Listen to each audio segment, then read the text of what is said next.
अविभाजित राजनांदगांव जिले के नक्सल पीड़ित परिवार के लोगों ने राजनांदगांव कलेक्टर से गुहार लगाते हुए पुनर्वास नीति के तहत आवासीय भूखंड उपलब्ध कराने की मांग की है। नक्सल पीड़ित परिवार के लोग लगभग 15 वर्षों से संघर्ष कर रहे हैं, लेकिन उन्हें योजना का लाभ नहीं मिल पा रहा है।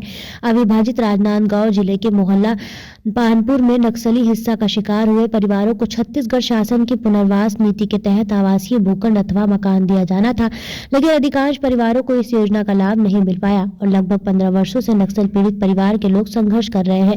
बुधवार को राजनांदगांव कलेक्ट्रेट कार्यालय पहुंचे नक्सल पीड़ित परिवार के लोगों ने कहा कि नक्सली हिंसा में किसी के भाई, किसी के पिता और किसी के पुत्र की हत्या हुई है। नक्सलियों द्वारा उनके परिजनों को मारे जाने के बाद वे वनांचल क्षेत्र को छोड़ने को मजबूर हो गए।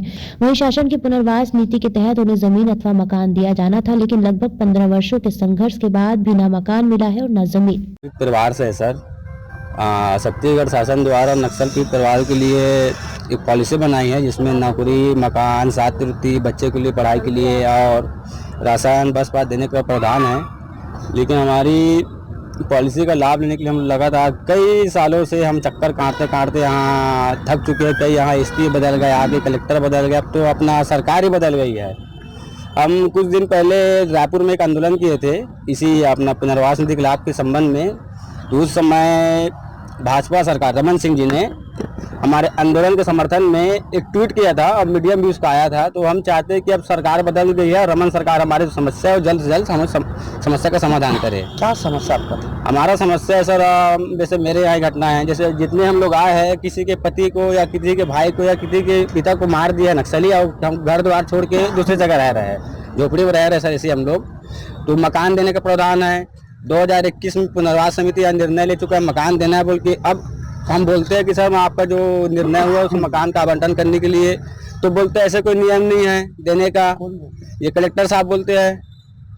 कब से लड़ रहे हैं अपने आंदोलन? हम लोग सर कम से कम 15 साल हो गए सर, हम लोग चक्कर काटते काटते थक गए सर। अब तक कोई लाभ नहीं हो रहा है सर। आगे क्या है? आगे सर हम तो रमन सिंह सरकार से हम विनती करते हैं कि हमारा जो नक्सल पीड़ित भाई है उसको जल्द से जल्द समस्या का समाधान करे, और नहीं होता तो हम 30 तारीख को भी राज्य स्तरीय वहाँ आंदोलन से हम लोग भी शामिल होंगे। मेरा नाम धीरेन्द्र कुमार साहू सर। नाम श्रीमती सुभाष सलामे, मानपुर की हूँ, नक्सल पीड़ित से हूँ। और नक्सल पीड़ित का समस्या है सर बहुत सारी।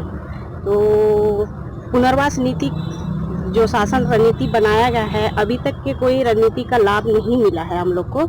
और 15 साल से हम लोग ऐसी गुंजाइश कर रहे हैं सर, इधर उधर भटक रहे हैं।